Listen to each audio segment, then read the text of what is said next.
Hello, Ironbound Jim. Welcome to Taiji Chuan and Qigong. My name is Stan Rockwell. Last time we started working on a Yang Style 8 form, which is an introductory form, and we got up to wave hands like clouds. So we'll start with that after we do our warm up. And we were doing 8 pieces of brocade, so we'll repeat that just to again try to get that sequence in our minds.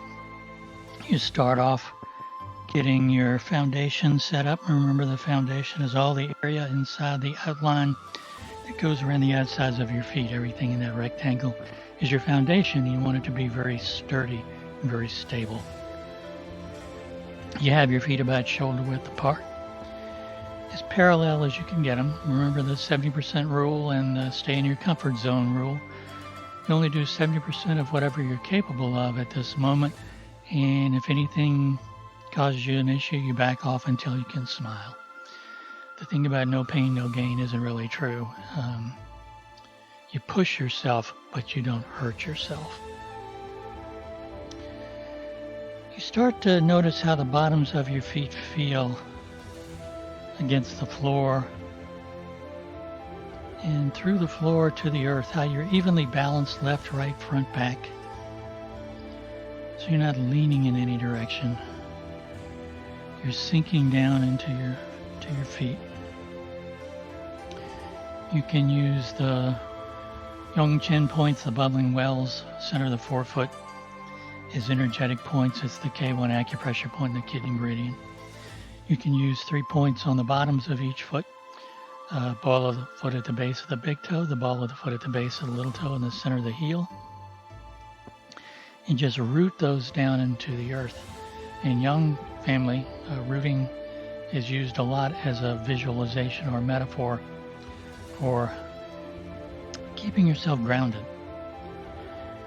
If sealing your feet that tightly to the floor tends to flatten your feet and your knees bow in, you raise your arches up so that your knees are in line with your toes. Knees are going to be pointed in the same direction as your toes in everything we do. And at one point we'll be in a stance that's called the bow and arrow stance, or an archer stance, or bow stance for short. Back foot's at 45 degrees roughly. If you do a traditional Chinese style, it's straight out to the side, but sometimes that can bother knees. But that knee is pointed in the same direction as the toes. Front foot is straight ahead, knee pointed in the same direction. But also behind the toes, if you were to drop a string from your knee, it would hit at the base of your toes. It would never go beyond your toes. That puts just too much strain on your knees. Once you're firmly grounded to the earth, you connect yourself upwards to the heavens. You have another acupressure point at the crown of your head, the crown chakra in yoga, the Ba Wei in Chinese. You have an energetic connection there pulling you straight up, a line attached there pulling you straight up. And as it does, it starts to make changes in your body. It stretches you upwards and makes you taller. Tops of your hips become parallel to the floor. Your tailbone drops down a little bit. Your hips move back just a little bit.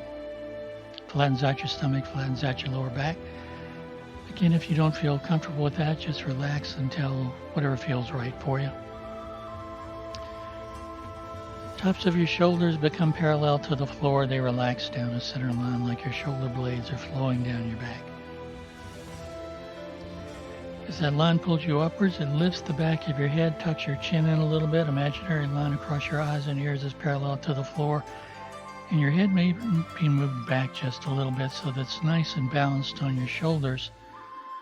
So that if you were to drop a line from that Ba Wei spot, it would go straight down through the middle of your body, through the perineum, and hit the floor right in the middle of your foundation. So that you are totally centered. You're not leaning to the left, the right, the front, the back, and the quarters. You're just right in the middle in what's called central equilibrium. Then you focus on your breathing. You touch the tip of your tongue to the roof of your mouth behind your front teeth. Chinese medicine, that connects a couple of energy points, a couple of energy channels in your body. Conception vessel, governing vessel. Doesn't matter if you believe that or not. When you touch your tongue there, you also, if you press it just right, you disengage the muscles in your jaw so you can't clench your teeth, which is one of the many ways we manifest stress in our bodies. As best you can, you inhale through your nose to start to condition the air, warming it up a little bit, moistening it a little bit, filtering it. And you exhale through the nose. If you want, you can exhale through the mouth, and when you do that, you release the tongue and you sigh. With that sound, you let whatever tightness is inside, whatever tension is inside, just relax and flow out of you. As you breathe in, you want to breathe in, pulling your diaphragm down so it's an abdominal breath. You feel an expansion all the way around, just about hip level. The 70% rule applies to that as well. You don't try to inhale the entire room. Just breathe comfortably for yourself. And on the exhale, you pull the pelvic floor up to move as much air out as you can. And that way, you empty the lungs as best as you can so that more air, more fresh, clean air can come in on the next inhale. So just breathe at your own pace and make the exhale last just a little bit longer than the inhale. When you make the exhale last longer, you engage the relaxation response in your nervous system. So just breathe at your own pace. If you feel any tightness across the top of your head, your forehead, your eyes, your ears, your jaw, around your mouth, just breathe into it and let it soften. In your neck, your shoulders, down your arms, your wrists, your hands, your fingers, if you feel any tightness anywhere, just let it soften and relax. Your chest, your stomach, your back, any tightness anywhere, as best you can, just notice it, breathe into it, let it soften. In your hips, down your hamstrings and thighs, and your knees, calves, shins, and your ankles, your feet, your toes. Any tightness anywhere, just breathe into it. Let it soften and relax. Just let your hands hang by your side. There's some space on your arms, some space in the groin. Just shift your weight from one side to the other. And as you do, you're keeping your head nice and stable. So it's like that pendulum hanging down is going from the center of one foot to the center of the other foot. So the movement is primarily the hips, the ankles. Knees are nice and soft, a little bit of a bend in them. Because if you drop a line from your earlobe, it should go through the middle of your shoulder, your hip, and your ankle. And to do that, you do have to have some bend in your knees. As you shift all your weight into one foot, you feel the heel of the empty foot lift off the floor. Just let that foot float up a little bit. And if you need to keep your forefoot on the floor, it's okay to do that. But you just want to be really relaxed so that you're not struggling to stay up. You're just relaxed, centered over the foot that's holding all your weight. That's your foundation. Foot drops down, weight goes into the other foot. Knee floats up like there's a helium balloon on it. But you stay nice and relaxed over the foot that's holding all your weight. Let it come down and reconnect to the earth, to the floor. Other foot comes up. Other knee floats up.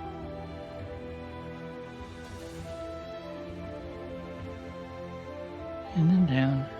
Shift your weight. Heel comes up.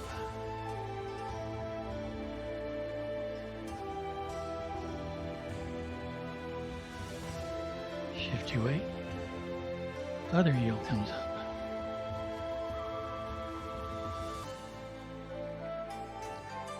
Down, shift your weight, just let your hand drop on your thigh. Same thing, other side.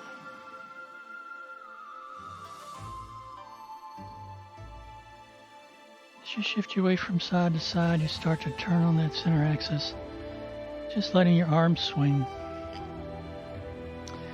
In an effortless way, if you want, you can close your eyes.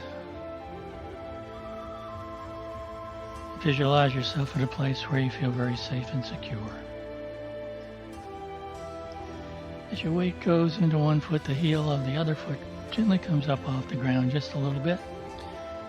Your hands or your wrists hit very gently, buttocks just inside the hip.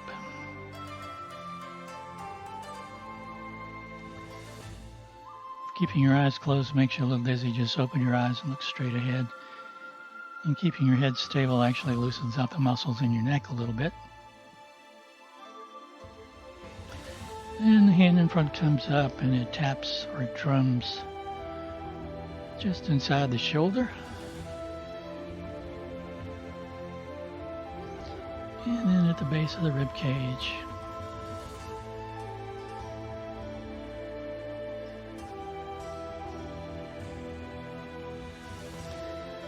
Just inside the hip in the inguinal crease, or the qua in Chinese. If you're ever taking a class in Tai Chi and they say open your qua, they're referring to opening your hip, or closing your qua, closing your hip. In the lower dantian, that major energy center, sort of corresponds to the enteric nervous system.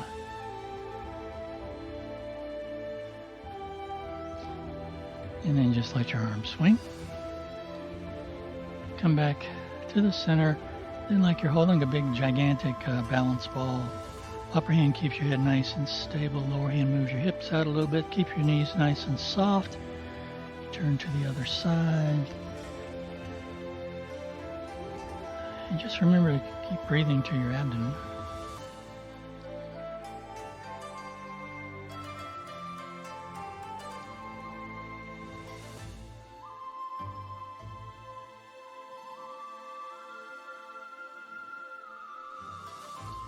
Just come back to center, starting with the 8 pieces.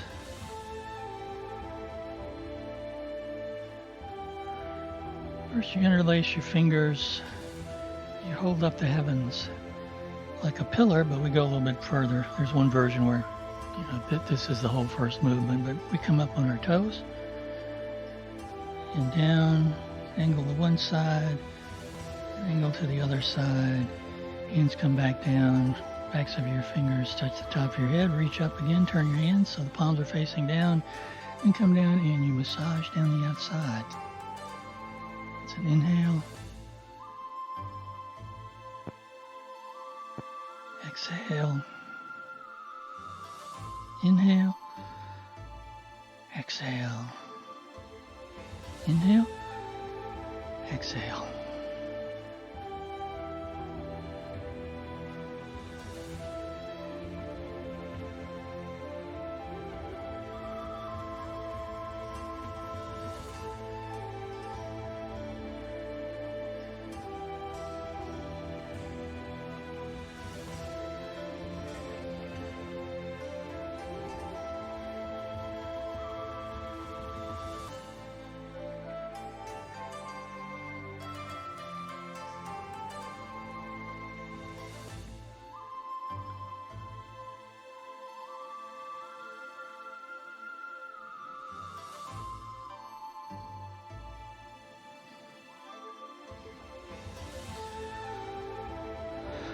Come back to center, you move your feet just a little bit further apart.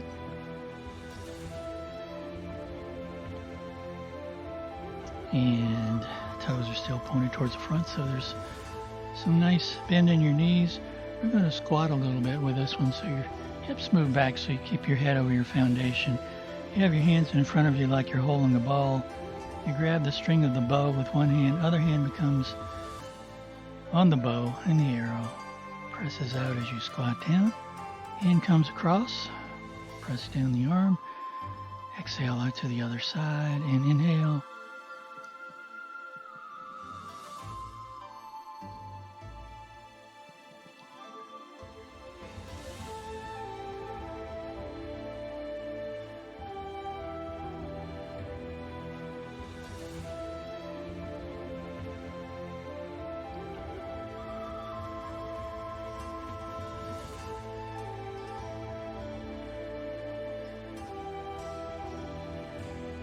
your feet back, shoulder width.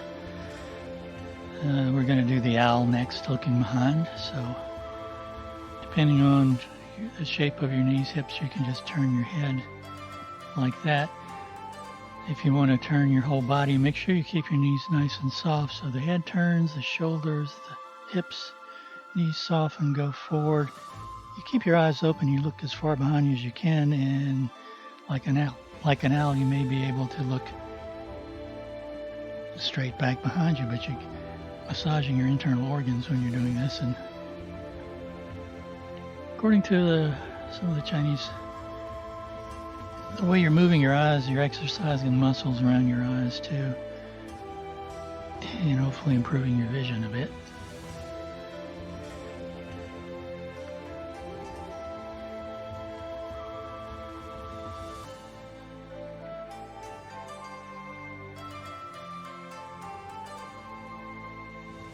Remember, this one is a three-parter, so next your hands are in front, palms up.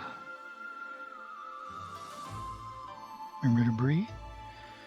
It's an exhale towards the back, inhale towards the front.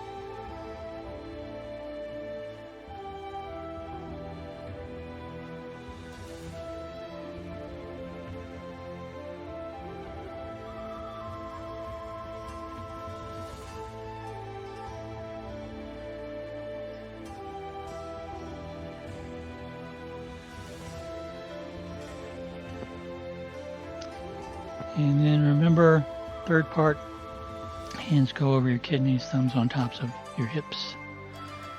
Otherwise, the same.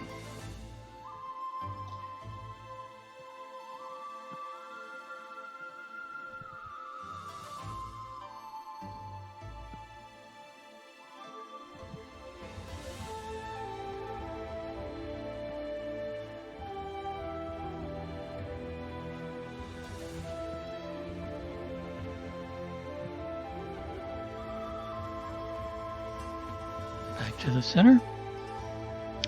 Touching heaven and earth, pushing heaven and earth is the next one, holding the ball. Lower hand's palm up, right hand's palm down, so those lagong points are facing each other. Lower hand rotates out, presses up, upper hand presses down. There's a little bit of a turn on that central axis towards the side of the upper hand. It's an exhale out and an inhale in.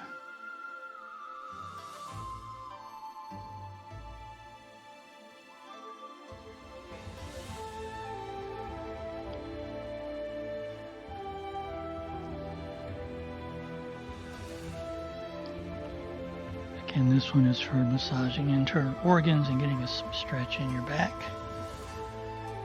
Back to the center. The next piece is the bear shaking his tail. So put your feet a little further apart. Hands are going to go palm down on top of your thighs again as you squat, keeping your head over your foundation, thumbs in the back. There's at least two versions of this, and we put the two together. So first it's like pushing up to one side as you exhale, come back to the center as you inhale, exhale up to the other side.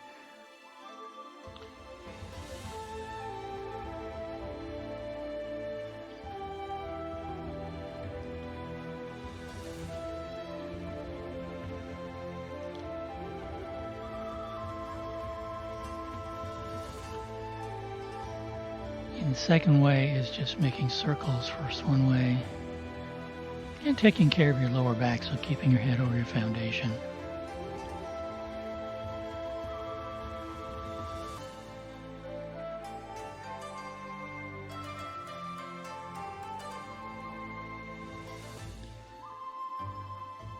I was in a class once where the teacher was teaching a different version of 8 pieces and had you bend over at the waist like that, so your head's way out here and your foundation's back here. And I felt something slip in my back, and it took months for that to feel better. But I also learned some new Qigong moves, including this one, to help with getting it back to normal. But yeah, take care of your back and your knees and your shoulders there, and your neck. They're all particularly vulnerable spots.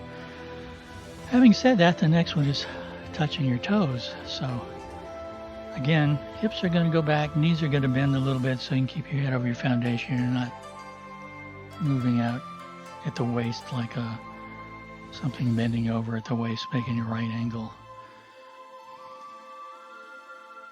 It's an inhale as your hands go up, and exhale as they come down. If you can, you grab your toes. If you can't, it's okay. Just to however low you can go, your thighs, your knees, and you visualize it the rest of the way.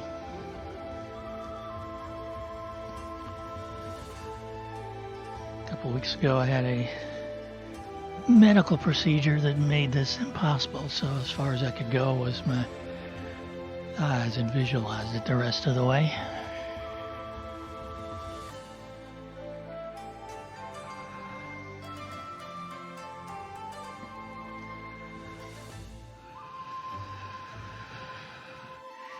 Second version of doing this is, again, you put your hands back on your kidneys and you massage down the backs of your legs towards your heels and then up. Again, keeping your head over your foundation.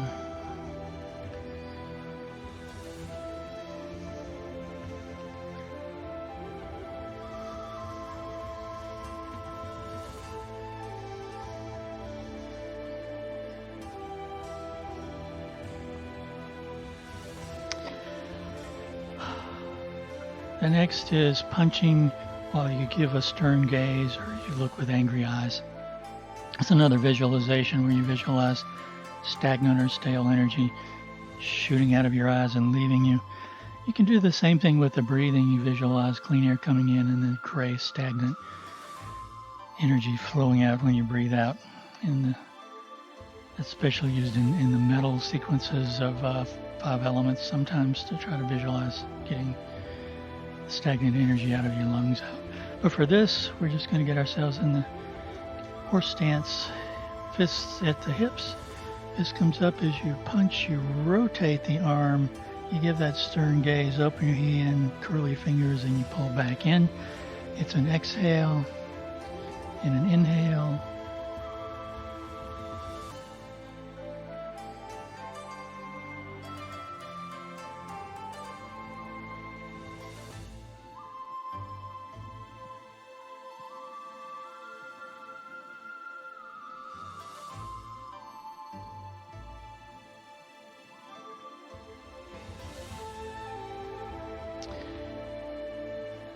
Some other version of this I've seen, but even had a different name, is called Find Your Distant Star, where you did an open hand towards the corner.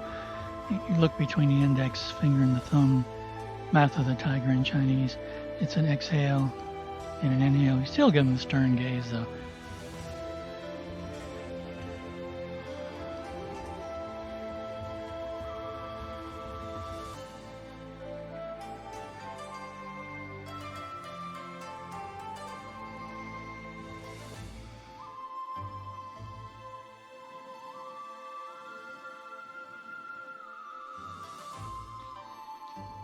Back to the center, and the 8th and final piece is another 3-parter. It's shaking your chi. The easiest way I've ever seen this done is you just shake like this. Sometimes you have your hands up. And sometimes folks will have you do this for like 5 or 10 minutes, just trying to energize your whole body. And if that way works better for you, because there's some bounce as you're doing it and your arms are shaking. Kind of the more traditional way, I've seen it done, a couple variations. You come up on your toes and come down, which is a really good way if you have issues with knees, hips, ankles, but that doesn't really shake your chi much, so that way might be a little better. But in a traditional way, you come up, you bounce a little bit, and then you drop. So when your heels hit the floor, it's kind of a jolt.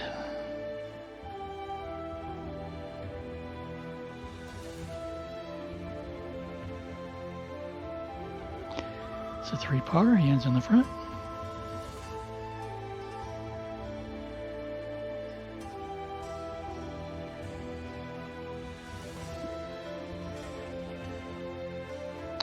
And then hands back over the kidneys.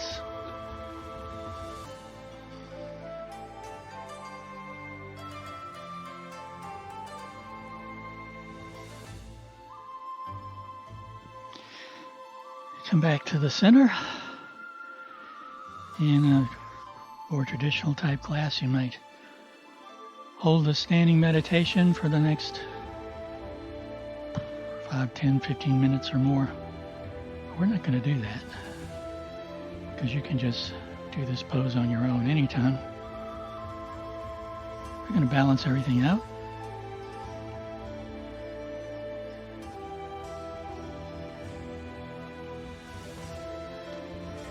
Come back to center. We'll do what we did last week.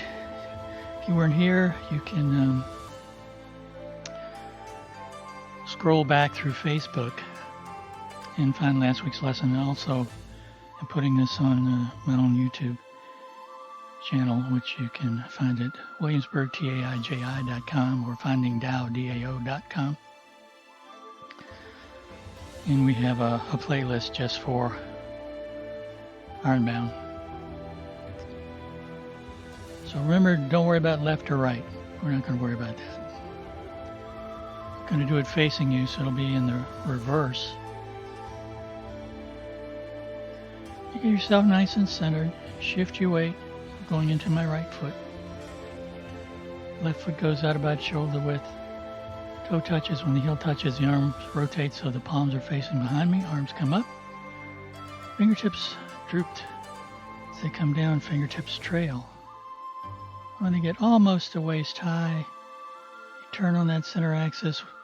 My left arm goes forward, right arm goes back, forward clock, palm up, folds over. Arm in the front goes palm up and pulls in as the arm in the back presses out. This is the arm of repulsing monkey. Shift your weight. Adjust your hands like you're going to toss something and you adjust this foot. So it's going to be at 45 degrees when you shift your weight back, and this hand, left hand, takes the left foot around, plants it down, shift your weight, set the wrist, settle the wrist as you go past. Shift your weight back, those toes come up, again, hands cross, and you turn as far as is comfortable for you on this foot and shift your weight. So it's a constant weight shift from one side to the other. Push.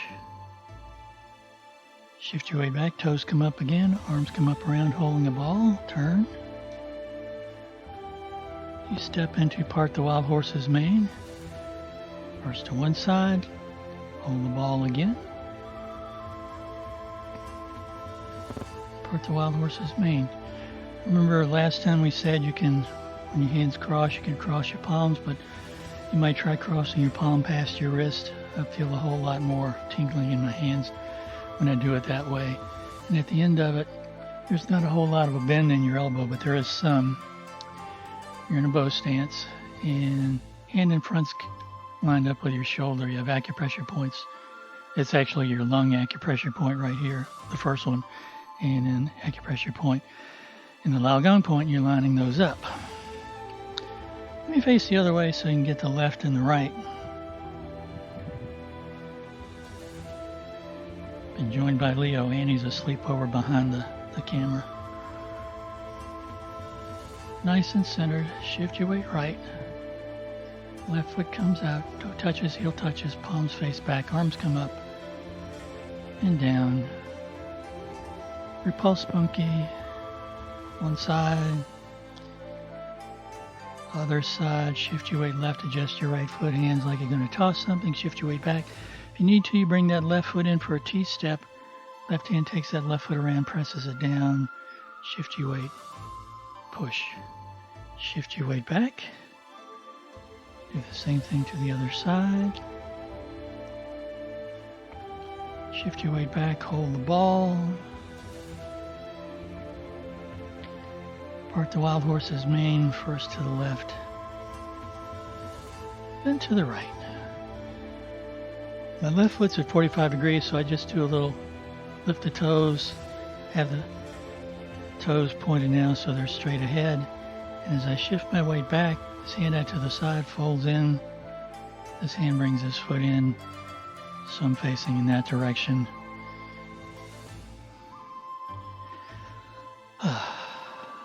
We're going to do it both ways, so I'll show you from different angles. I'm facing him like this. Shift my weight back.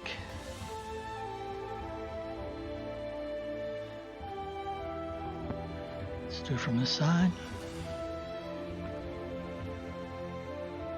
Shift so I can adjust that foot.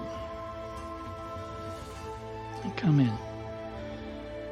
So for the feet, shift. Bring that foot in so they're shoulder width apart. The hand movements. Pretend like you're holding... I was in a class one time, there was a yoga teacher who called this holding the baby, but most of the folks in classes call it holding a basket. Upper hand's lined up with middle dantian, lower hand with lower dantian. You're shifting away from one side to the other. As you get towards the corner, upper hand goes palm out. It drops down like it's going to hit on a drum head. Lower hand comes up. As you shift your weight, hands come past in the middle. When you get to the other side, same thing happens. Upper hand goes palm out, comes down. This is one you can do as a standing meditation. It's called Wave Hands Like Clouds. This is a young family version of it. There's other ways to do it.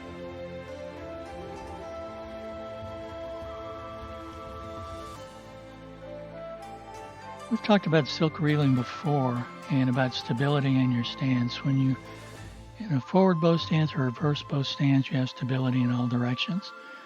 When your feet are side by side, you don't. You have stability left and right, but not to the front and back. So what this movement is for, if something comes in, grab it, take it off to the side. So it gives you that stability to the front and back. You're like a top spinning, and when something comes in, you just glance it off. The other part of silk reeling is, again, massaging internal organs. So you're moving like this from one side to the other. Hands are kind of going through those energy fields with those big acupressure points on your wrists and those Lagon points in your hands. It's almost like you're on a ship trying to keep yourself upright, shifting with the waves, yin-yang, back and forth. It can be a very calming kind of movement. So I'll face you the first time and then I'll face away from you. So get yourself nice and relaxed. And again, don't worry left or right, whichever feels best for you. You begin.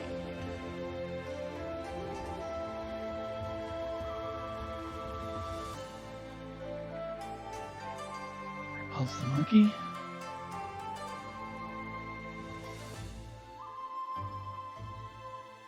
Brush knee push. First to one side.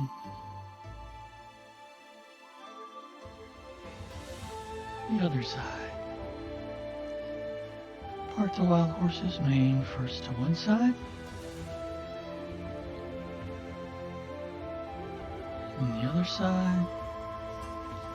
Wave hands like clouds. And you can do this standing in one place. I like to take a couple of steps. And then come back to where I started. When this foot comes in, it's going to be at 45 degrees. Because the next movement is this one.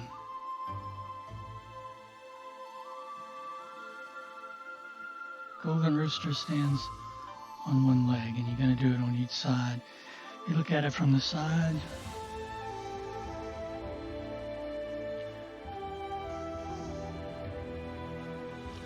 Elbow is fairly close to your thigh. Doesn't have to be. There's some variations on this one too. Looking at some of the folks who've come over from Wushu Academy in the last couple of years, they tend to have their palm back like that when they bring it up. And I was taught to have your fingertips up, your toe pointed towards the center to give you a little bit of balance. Fingertips are about even with your chin because it's a kick with a knee and you bring your toes in to protect your toes. And this is a strike underneath the chin. So this is one we do sometimes just as a balance exercise.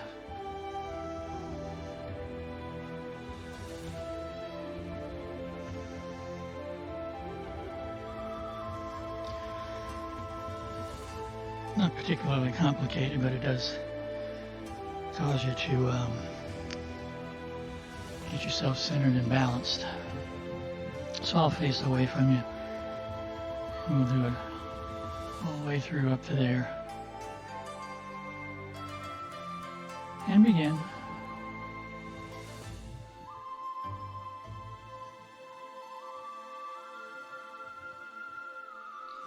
Repulse monkey.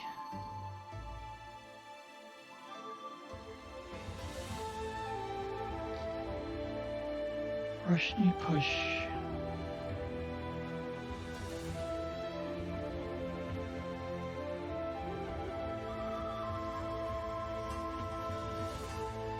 Part the wild horse's mane.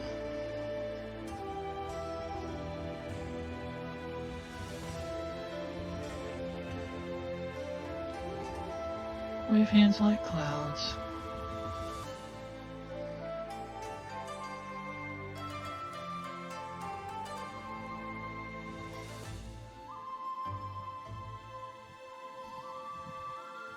Golden rooster.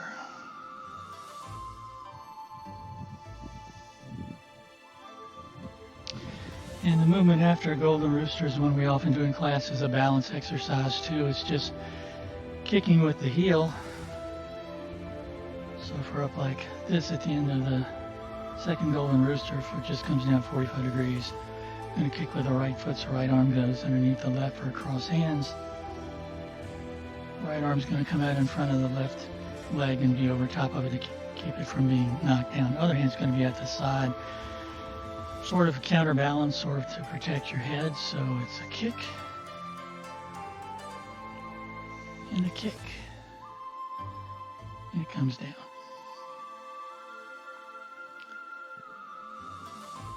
I'll do it all the way through up to there, and then we'll save the next couple movements for next time. It's Grasp the Bird's Tail, which is a four-parter, which we've gone over in classes before, but it's nice to review that stuff.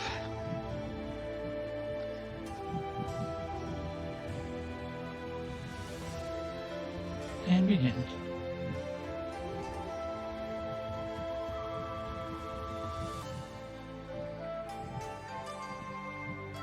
Repulse monkey.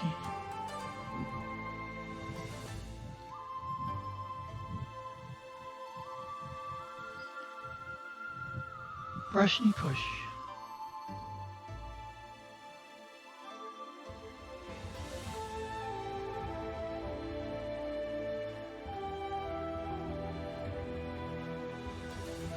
Part the wild horse's mane.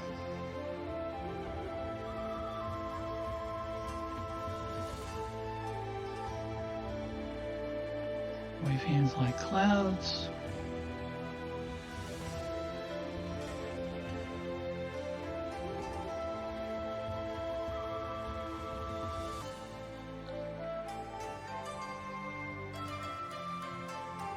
Golden rooster, one side, other side. Kick with the heel, one side, other side. This time when your foot comes down, you want your toes going towards the opposite corner, because you're going to come in for what looks a little bit like Part the Wild Horse's mane, but it's the first part of Grasp the Bird's Tail, which is ward off. Part the wild horse's mane, ward off. Very big difference in where your arms are. So we'll get into that next time. Feet, insides of your feet line up with the outsides of your shoulders. Hands about waist high. Palms diagonally upward towards you. And just breathe. We'll do 5 breaths. You do them at your own pace.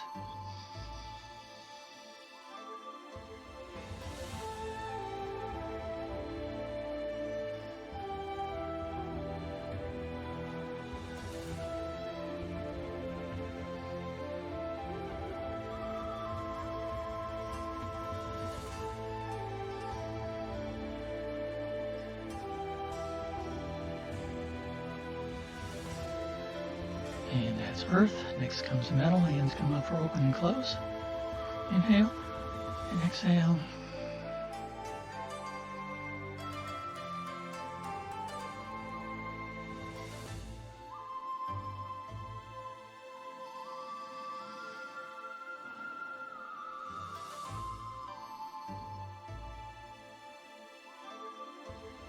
Metal gives rise to water, which flows down again. Your hips go back, head stays over your foundation. Take it easy on your back. The water flows down as you exhale and inhale.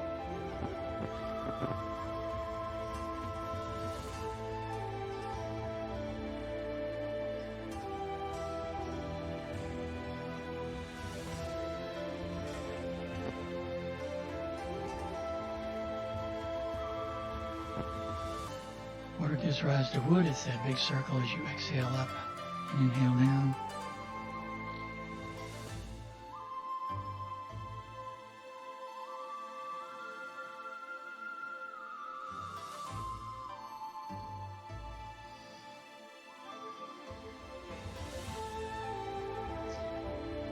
And wood gives rise to fire. You rotate on that center axis just from the hips up till your left hand lines up with your left hip, right hand comes over on top, line up the Laogang points as your hands separate from each other a little bit. You inhale. As they come back closer together, you exhale.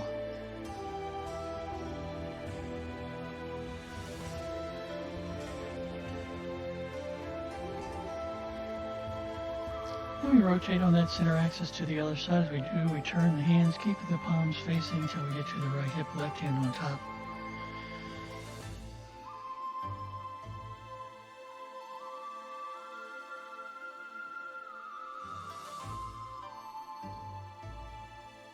Back to the center. Hands come up in for a system massage down the back and up the front.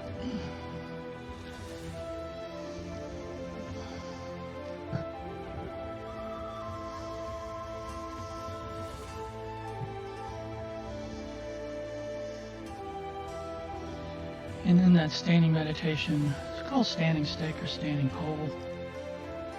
We're doing it a little bit earlier, just briefly. Again, you can hold this however long you want. You can count breaths, you can do a timer, or you can just do it and let your mind relax. Focus on the air going in and out of your nose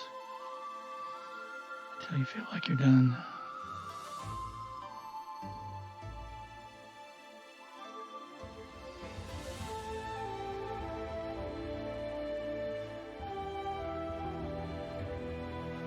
And then you balance everything out. It's an inhale and an exhale.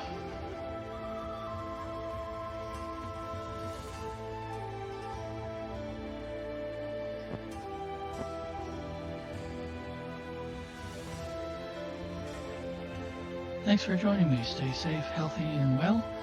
We'll continue working on the 8 form next time. And probably do 8 pieces again before we work on learning a different Qigong form. And I'll see you then. Bye-bye.